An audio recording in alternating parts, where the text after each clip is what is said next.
Presidenti i Shteteve të Bashkuara të Amerikës, Donald Trump, e portretizon veten si një paqebërës. Në retorikën e tij, ai merr meritën për përpjekjet për t'i dhënë fund luftrave në Gaza dhe Ukrainë. Megjithatë, pas këtij grandioziteti, fshihet mungesa e përmbajtjes, të paktën deri më tani. Problemi nuk është mungesa e përpjekjes nga ana e Trumpit, por mungesa e kuptimeve të drejta. Ai ngatron paqen me armbushimin, i cili më herët a më vonë kthehet në luftë. Në analizën e profesorit universitar amerikan Jeffrey Sachs, presidentët amerikan që nga Lyndon Johnson e këtej kanë qenë të nënshtruar ndaj kompleksit ushtarako-industrial, i cili përfiton nga luftrat e pafundme. Trump thjesht po ecën në të njëjtën rrugë, duke shmangur një zgjidhje të vërtetë për luftrat në Gaza dhe Ukrainë. Paqja nuk është anpushim.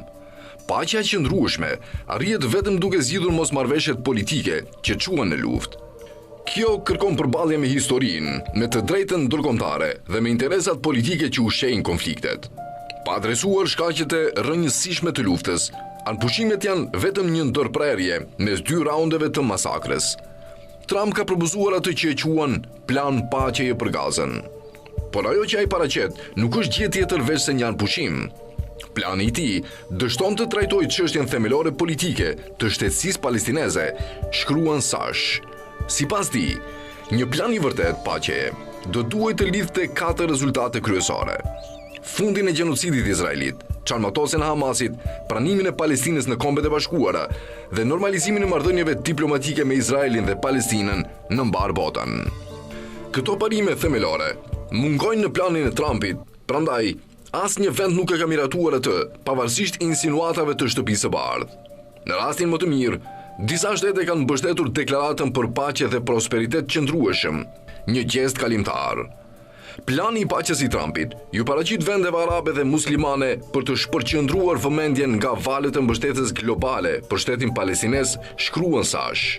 Ky plan amerikan është hartuar për të frenuar atë momentum, duke lejuar Izraelit të vazhdoj aneksimin de facto të bregut perëndimor dhe bombardimet e pandërprera në Gaza, si dhe kufizimin e ndihmave emergjente nën pretekstin e sigurisë. Ambicjet e Izraelit janë të zhdukin çdo mundësi për shtet palestinez, siç e deklaroi haptazi kryeministri Benjamin Netanyahu në OKB në shtator.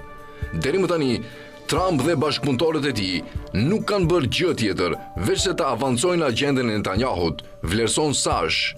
Plani i Trumpit tashmë po shpërbëhet njësoj si marrëveshjet e Oslos, samiti i Camp Davidit dhe çdo proces tjetër paqeje që e trajtoi shtetin palestinez si një aspirat të largët e jo si zgjidhjen e konfliktit. Nëse Trumpi dëshiron vërtet të jap fund luftës, diçka për cilën ka shumë dyshyme, ai do duhet të shkëputet nga Big Tech dhe kompleksi ushtarako-industrial. Që nga tetori i vitit 2023, SBA ka shpenzuar $21.7 miliard në ndihmë ushtarake për Izraelin, shumica e së cilës kthehet përsëri në Silicon Valley. Trump do duhet gjithashtu të shkëputej nga donatorja e tij kryesore, Miriam Adelson, dhe nga lobet sioniste. Vetëm kështu do të përfaqësonte vërtet popullin amerikan dhe interesat strategjike të SBA-s. Kjo do ta vendoste Washingtonin në një linjë me konsensusin global dërmues, që kërkon zbatimin e zgjidhjes me 2 shtete, të rrënjosur në rezolutat e Këshillit të Sigurimit të OKB-s dhe në opinionet e Gjykatës Ndërkombëtare të Drejtësisë. I njëjti dështim i paqebërjes së Trumpit shihet edhe në Ukrainë, shkruan profesori Sachs. Ai ka pretenduar në mënyrë të përsëritur gjatë fushatës se mund të jap fund luftës brenda 24 orëve. Por ajo që ai propozon është thjesht një anpushim, e jo një zgjidhje politike. Lufta vazhdon. Shkaku i luftës në Ukrainë nuk është ndonjë mister, nëse njeriu shikon përtej narrativës së mediave kryesore. Arsyet themelore ishte shtytja e kompleksit ushtarako-industrial amerikan për zgjerimin e pafund të NATO-s, përfshirë drejt Ukrainës dhe Gjeorgjisë, si dhe grushti i shtetit në Kiev në shkurt të vitit 2014 i mbështetur nga SBA-ja për të sjellë në pushtet një regjim pro-NATO që ndezi luftën.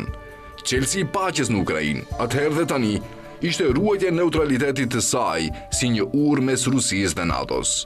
Në muajt mars dhe prill 2022, kur Turqia ndërmjetësoi një marrëveshje paqeje në kuadër të procesit të Stambollit, e bazuar në kthimin e Ukrainës në neutralitet, Amerikanët dhe britanikët i shtin ukrainasit të tërhiqeshin nga bisedimet, derisa SBA të heqë dorë qartë nga zgjerimi i NATO-s drejt Ukrainës, nuk mund të ketë paqe të qëndrueshme. E vetmja rrugë përpara është një zgjidhje negociuar që garanton neutralitetin e Ukrainës në kontekstin e sigurisë reciproke të Rusisë, Ukrainës dhe vendeve të NATO-s, shkruan Sash. Teoricieni ushtarak Karl von Clausewitz e përshkroi luftën si vazhdimi i politikës me mjete të tjera. Ai kishte të drejtë, por më saktë do të ishte të thuhej se lufta është dështimi i politikës që çon në konflikt. Kur problemet politike shtyhen ose mohohen dhe qeverit nuk arrin të negociojnë për çështje thelbësore, lufta shpërthen. Paqja e vërtet kërkon guximin dhe aftësinë për t'u angazhuar në kohë, parat vazhdojnë të derdhen në arket e makinës së luftës. Megjithatë, ekziston ende një rrezë shprese, sepse realiteti është një gjë kokfort. Kur Trumpi të mbërrisë shpejtin e Budapest për të takuar me presidentin rus Vladimir Putin, mikpritës i tij i ditur dhe realist, kryeministri hungarez Viktor Orban mund ta ndihmojë atë të kuptojë një të vërtetë themelare. Zgjerimi i NATO-s duhet të përfundojë që të ketë paqe në Ukrainë.